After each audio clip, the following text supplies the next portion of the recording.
सुप्रभात बच्चों, कैसे हैं? समझता है सभी? ठीक है बेटा, हम कक्षा 9वीं में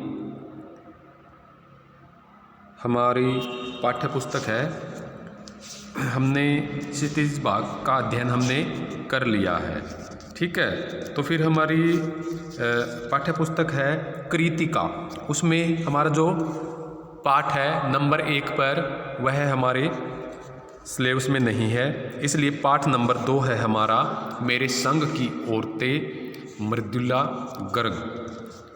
मृदुला गर्ग लेखिका है ये। ठीक है, ये हाँ, पहले मैं बता दूं, जितना हम पाठ का अध्ययन करेंगे उतना मैं पहले मौखिक अध्ययन आपको बता देता हूं कि ये कहती है कि लेखिका अपनी नानी के बारे में कहती है कि वह अपनी नानी को नहीं देख पाई थी क्योंकि उनकी मृत्यु उसकी लेखिका की जो माँ है उसकी शादी से पहले ही हो गई थी। ठीक है, उनकी नानी परंपराओं को मानने वाली थी। परंपरा यानी कि जो सांस्कृतिक है, ठीक है, जो प्राचीन काल से चली आ रही है परंपरा, उसी को वो मानती थी। अनपढ़ थी, पर्दा करने वाली महिला थी वो। ठीक है, फिर कहती है कि उनके पति शादी के तुरंत बाद उन्हें घर पर छोड़कर बैरिस्ट्री पढ़ने विलायत चले गए। जब कैम्ब्रिज विश्वविद्यालय से वकालत की डिग्री लेकर वापस आए तो उनके आचार विचार में अंग्रेजियत साफ झलकती थी। अंग्रेजी यानी कि अंग्रेजी भाषा में वो बातें करते थे। नानी इन बातों से दूर रहकर अपना जीवन अपने ढंग से जीती थी। उन्होंने कभी भी अपनी इच्छा का इजहार अपने पति के सामने नहीं किया। अपनी मृत्यु निकट जानकर उन्होंने अपने पति के स्वतंत्रता सेनानी मित्र प्यारेलाल शर्मा को बुलाकर कहा कि उनकी बेटी का रिश्ता अपने जैसे किसी स्वतंत्रता सेनानी के परिवार से करा दे। उनकी इच्छा अनुसार लेखिका की मां का विवाह आज़ादी के आंदोलन में भाग लेने वाले एक होनहार लड़के से किया गया। इस कारण उन्हें सादा जीवन जीना पड़ा। वे रात में जागकर खादी की साड़ी बांधने का अभ्यास करती। वैसे भी लेखिका की मां कमज़ोर शरीर की थी। वे घर में किताबें पढ़ती, साहित्य चर्चा करती, संगीत सुनती। एक तो माँ झूठ नहीं बोलती थी, दूसरे लोगों की गोपनीय बातें अपने तक ही सीमित रखती थी। कहने का मतलब ये है कि लेखिका की माँ कभी भी झूठ नहीं बोलती थी और दूसरों की बातें अगर उसको पता भी चल जाती थी तो वह अन्य किसी से नहीं बताती थी। इसी कारण उनको घर में बहुत मान सम्मान मिला हुआ था। फिर लेखिका कहती है कि वह सदैव अपनी परदादी थी जो उनकी दी हुई शिक्षा पर चली। वे फालतू सामान इकट्ठा करने से बजाय उन्हें दान में दे दिया करती थी। ठीक है, उन्होंने अपनी बहू के गर्भवती होने पर मंदिर में भगवान से लड़की होने की मन्नत मांगी थी, क्योंकि उनकी बार बार की मन्नत से भगवान ने अफरा तफरी में आकर एक के बाद एक 5 कन्याएं दे दी थी। ठीक है, फिर ये आगे वो कहती है कि एक बार हवेली के मर्द किसी बारात में गए थे। ठीक है, तो फिर उनके घर में एक चोर घुस गया था, तो वह चोर परदादी ने उसको पकड़ लिया था। लेकिन जब परदादी ने उससे एक लोटा पानी के लिए मंगवाया तो उसने पानी उस चोर के हाथ से पानी पिया। ठीक है, और कह दिया कि बेटे अब तुम चाहो चोरी करो या ना करो, ये अब तुम इसे ही अपना घर समझो क्योंकि मैंने तुम्हारे हाथ से पानी पिया है।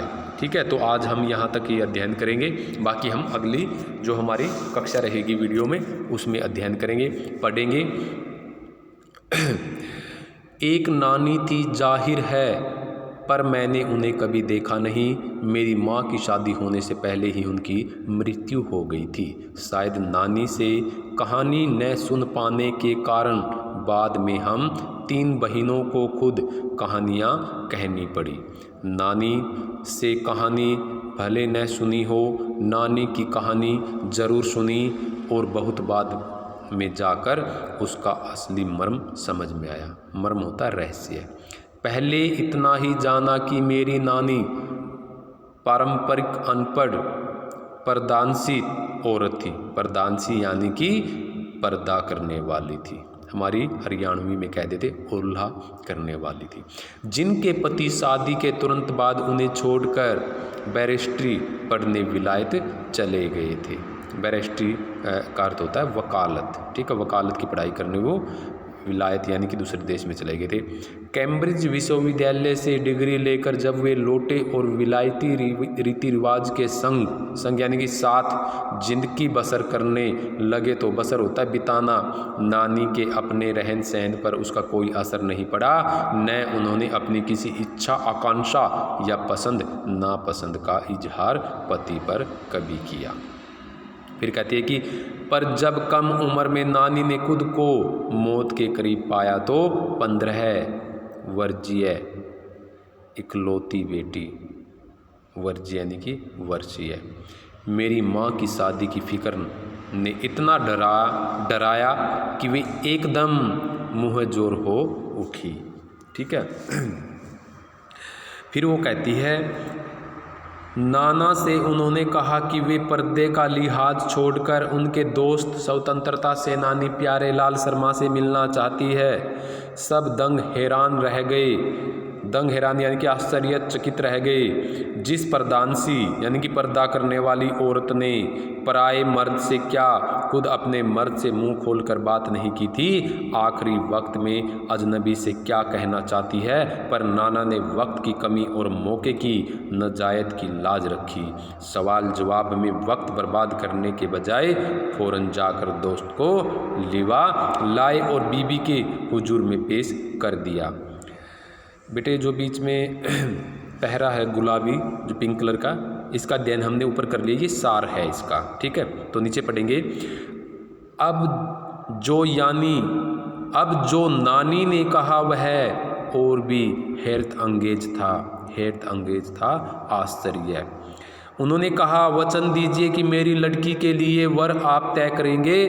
मेरे पति तो साहब हैं और मैं नहीं चाहती मेरी बेटी की शादी साहबों के,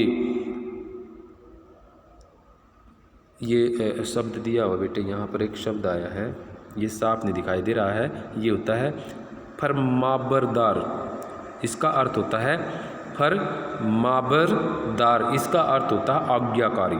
फरमाबरदार होता है आज्ञाकारी, फरमाबरदार से हो यानी कि आज्ञाकारी से हो। आप अपनी तरह आज़ादी का सिपाही ढूंढकर उसकी शादी करवा दीजिएगा। कौन कह सकता था कि अपनी आज़ादी से पूरी तरह बेखबर उस औरत के मन में देश की आज़ादी के लिए ऐसा जुनून होगा। ठीक है, तो ये कुछ शब्द आए हैं। पहली लाइन में जाहिर आया है, जाहिर होता है स्पष्ट, फिर मर्म आया था, मर्म होता है रहस्य, फिर पारंपरिक ये होता है परंपरा के अनुसार चलने वाली। अनपढ़ का तो बेटे आपने पढ़ा है, जो पता ही है, जो पढ़ा लिखा नहीं होता। पर्दानसी पर्दा करने वाली, विलायत विदेश, डिग्री होती है बेटे उपाधि, रीति रिवाज जो तौर तरीके प्राचीन काल से चले आ रहे हैं। बसर करना शब्द आया है, उसका हिंदी अर्थ है बेटा गुजारना या बिताना। इच्छा या आकांक्षा होती है चाह। ठीक है, इजहार करना कहना या प्रकट करना। ठीक है, फिक्र होती है चिंता, लिहाज होती है शर्म या संकोच। ठीक है,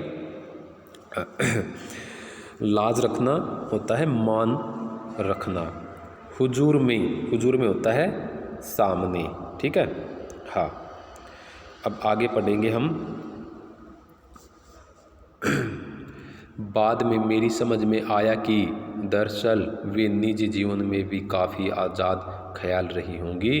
ठीक है, उन्होंने नाना की ज़िंदगी में कोई दखल नहीं दिया, न उसमें साझेदारी की, पर अपनी ज़िंदगी को अपने ढंग से जीती ज़रूर रही।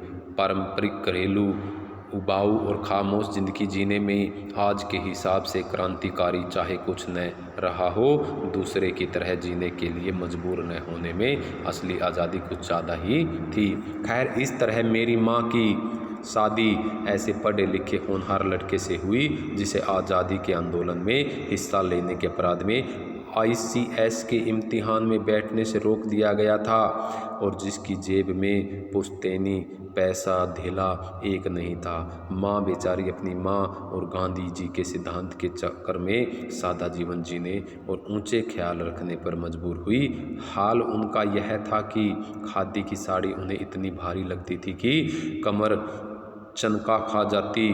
रात रात भर जाकर वे उसे पहनने का अभ्यास करती, जिससे दिन में शर्मिंदगी न उठानी पड़े। वे कुछ ऐसी नाजुक थी कि उन्हें देखकर उनकी सास यानी मेरी दादी ने कहा था, हमारी बहू तो ऐसी है कि धोई पोंछी और छींके पर टांग दी।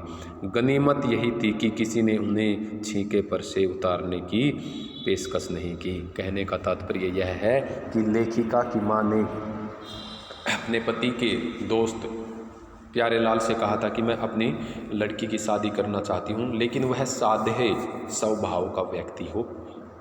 तो इसलिए फिर वो आगे कहते हैं कि एक बार ये कहती है कि वह आज़ादी के आंदोलन में उसने भाग लिया था।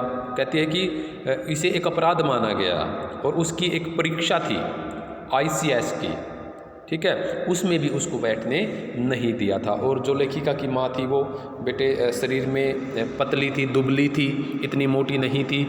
तो साड़ी उन पर वो साड़ी को रात को बांधा करती थी। क्यों? क्योंकि अगर दिन में वो साड़ी उसको परेशान करती तो वो शर्मिंदगी यानी कि शर्म महसूस करती, ठीक है, इसलिए वो रात को साड़ी बांधने का प्रयास करती थी ताकि वह दिन में ठीक तरह से उसको पहने रखे। ठीक है, आगे पढ़ेंगे। क्यों नहीं कि उसकी 2 वजह थी। पहली यही कि हिंदुस्तान के तमाम वासिंदों की तरह उनके ससुराल वाले भी साहबों से खासे अभिभूत थे और मेरे नाना पक्के साहब माने जाते थे। बस जात से वे हिंदुस्तानी थे, बाकी चेहरे मोहरे रंग ढंग पढ़ाई लिखाई सब में अंग्रेज़ थे। मज़े की बात यह थी कि हमारे देश में आज़ादी की जंग लड़ने वाले ही अंग्रेज़ों के सबसे बड़े प्रशंसक थे। गांधी, नेहरू हो या मेरे पिताजी के घर वाले, भले लड़का आज़ादी की लड़ाई लड़ते जेब खाली और शोहरत सिर करता रहे, दबदबा उसके साहबी ससुर का ही था। एक आन बान शान वाले साहब ने उनके सिर फिरे लड़के को अपनी नाजुक जान लड़की सौंपी। उससे रोमांचक क्या कोई परिकथा होती बेटे, कहानी, ठीक है, कथा होती है कहानी। नानी की सनक भरी आखिरी ख्वाहिश, सनक भरी यानी कि एक पागलपन भरी, ठीक है, क्योंकि वो अपने पति के मित्र को बुलवाती है और उससे कहती है कि मेरी लड़की की शादी तुमने करनी, इसलिए ये सनक भरी शब्द उसी के लिए आया है, ठीक है। आखिरी ख्वाहिश और नाना की रजामंदी होते बेटे समझौता, वे रोमांचक उपकथाएं थी जो कहानी के तिलिस्म को और गाढ़ा बना चुकी थी। दूसरी वजह माँ की अपनी खासियत थी, उनमें खूबसूरती, नजाकत, गैर दुनियादारी के साथ ईमानदारी और निष्पक्षता कुछ इस तरह घुली मिली थी कि वे परिजात से कम जादुई नहीं मालूम पड़ती थी। उनसे ठोस काम करवाने की कोई सोच भी नहीं सकता था। हाँ, हर ठोस और हवाई काम के लिए उनकी ज़बानी राय ज़रूर मांगी जाती थी और पत्थर की लकीर की तरह निभाई जाती थी। ठीक है बेटे, इसमें कुछ शब्द आए हैं जैसे आज़ाद ख्याल होते बेटे, स्वतंत्र व्यक्ति के जो विचार होते हैं ना, उसी को आज़ाद ख्याली कहते हैं। तो फिर दखल होता है हस्तक्षेप करना, ठीक है, बीच में अड़चन पैदा करना। उबाऊ शब्द आया है, ये होता है बोझिल यानी कि उबा देने वाला, ठीक है। एक तरफ से ये कहते हैं कि कोई शब्द है हमें परेशान करता है, उसी को हम कह सकते हैं बोझिल। क्रांतिकारी का बेटे आपने पता है, क्रांतिकारी जो होते हैं ये वो होते हैं जो व्यवस्था में भारी उलट फेर कर देने वाले होते हैं, ठीक है, जो चेहरे होते हैं जो अंग्रेज़ों के खिलाफ बगावत करते थे, ठीक है। होनहार का आपको पता ही है, होनहार होता है जो पढ़ने में अच्छा होता है, ठीक है। मेधावी भी हम इसको कह सकते हैं। ICS बेटे ये होता है देश में प्रशासनिक पदों पर जो नियुक्ति की जाती है ना, उसी के लिए परीक्षा होती है। पुश्तैनी होता है माता पिता से प्राप्त यानी कि खानदानी, ठीक है। धेला ये संपत्ति के लिए आया है, कम मूल्य का सिक्का होता है, ठीक है। नाजुक का आपने पता है कोमल। छींका आया है दूध दही के लिए, ठीक है। और भी शब्द आए हैं बेटे यहाँ पर, जैसे सिरफिरा बेटे होता है पारंपरिक या सामाजिक नियमों से हटकर काम करने वाला, ठीक है। परिकथा, ठीक है। परी होती है बेटे रानी हो गई जैसे, ठीक है। परी शब्द आते ही हमारे दिमाग में जो विचार घूमने लगते हैं, परी होती है एक रानी को कह देते हैं, सुंदरी स्त्री होती है, तो इसलिए परी कथा होती है कहानी, तो इसलिए हम इसको बोल देंगे परियों की कहानी। शनक भरी पागलपन, ठीक है। रजामंदी को तो आपने पता ही है, रजामंदी होती है स्वीकृति या समझौता। उपकथा, उप होता है छोटा, कथा कहानी यानी कि छोटी कहानी, ठीक है। एक शब्द आया है तिलिस्म होता है जादूगरी, ठीक है, जादूगरी, ठीक है। हाँ, पत्थर की लकीर शब्द आया है, वो होता है बेटे अटल रहना, अपनी बात पर अड़े रहना, ठीक है। तो आगे पढ़ेंगे हम। मैं अपनी दादी को कई बार कहते सुना था, हम हाथी पे हल ना जुतवाया करते, हम पे बैल है। बचपन में ही मुझे इस जुमले का भावार्थ समझ में आ गया था, जब देखा था कि हम बच्चों की ममतालु परवरिश के मामले में माँ के सिवा घर के सभी प्राणी मुस्तैद रहते थे। दादी और उनकी जिठानियाँ ही नहीं, खुद मर्द जात पिताजी भी। बस पर ठोस काम न करने का यह मतलब नहीं था कि माँ को आज़ादी का जुनून कम था, वह भरपूर था और अपने तरीके से वे उसे भरपूर निभाती रहती थी। जाहिर है कि जब जुनून आज़ादी का हो तो उसे निभाना भी आज़ादी से चाहिए। जिस तिस से पूछकर, उसके तरीके से नहीं, खुद अपने तरीके से। हमने अपनी माँ को कभी भारतीय माँ जैसा नहीं पाया, न उन्होंने कभी हमें लाड किया, न हमारे लिए खाना पकाया और न अच्छी पत्नी बहू होने की सीख दी। कुछ अपनी बीमारी के चलते भी वे घर बार नहीं संभाल पाती थी, पर उसमें ज़्यादा हाथ उनकी अरुचि का था। उनका ज़्यादा वक्त किताबें पढ़ने में बीतता था, बाकी वक्त साहित्य चर्चा में या संगीत सुनने में, और वे ये सब बिस्तर पर लेटे लेटे किया करती थी। फिर भी जैसा मैंने पहले कहा था, हमारे परंपरागत दादा दादी या उनकी ससुराल के अन्य सदस्य उन्हें न नाम धरते थे, न उनसे आम औरत की तरह होने की अपेक्षा रखते थे। उनमें सबकी इतनी श्रद्धा क्यों थी, जबकि वह पत्नी, माँ और बहू के किसी प्रचारित कर्तव्य का पालन नहीं करती थी। साहबी खानदान के रोब के अलावा मेरी समझ में दो कारण आए हैं। एक, वे कभी झूठ नहीं बोलती थी, और दूसरा, वे एक की गोपनीय बात को दूसरे पर जाहिर नहीं होने देती थी। पहले के कारण उन्हें घर वालों का आदर मिला हुआ था, दूसरे के कारण बाहर वालों की दोस्ती। दोस्त वे हमारी भी थी। माँ की भूमिका हमारे पिता बखूबी निभा देते थे। मुझे याद है बचपन में भी हमारे घर में किसी की चिट्ठी आने पर कोई उससे यह नहीं पूछता था कि उसमें क्या लिखा है, भले वह एक बहन की दूसरी के नाम क्यों न हो, और माँ यह जानने को बेहाल हो कि बीमारी से वह उबरी या नहीं। छोटे से घर में 6 बच्चों के साथ सास ससुर आदि के रहते हुए भी हर व्यक्ति को अपना निजत्व बनाए रखने की छूट थी। इसी निजत्व बनाए रखने की छूट का फ़ायदा उठाकर हम 3 बहनें और छोटा भाई लेखन के हवाले हो गए। ठीक है, लेखन के वाले यानी कि उनका जो छोटा भाई था और 3 बहनें थी, वो लेखनी का कार्य करने लगी। कहानी, कविताएं, उपन्यास, ये सब लिखने का कार्य उन्होंने किया, साहित्य लिखने लगी। ठीक है, इसमें बेटे कुछ शब्द आए हैं, जैसे जुमला होता है वाक्य। ठीक है, जुमला होता है वाक्य। ममतालु होती है दया भाव से। ठीक है, परवरिश का आपने पता है, पालन पोषण करना, मुस्तैद, तत्पर। ठीक है, जेठानियाँ होती हैं पति के बड़े भाइयों की पत्नियाँ। ठीक है, जो हमसे बड़ी होती है, जैसे एक बहू है, 2 बहू हैं, जो उससे बड़ी है वो जेठानी है। मर्द जात आपने पता है पुरुष जाति, और अपेक्षा शब्द आया है वो होता है आशा या उम्मीद। गोपनीय छिपाने की बात जो होती है, ठीक है। बखूबी निभाया, अच्छी तरह निभाया था, ठीक है।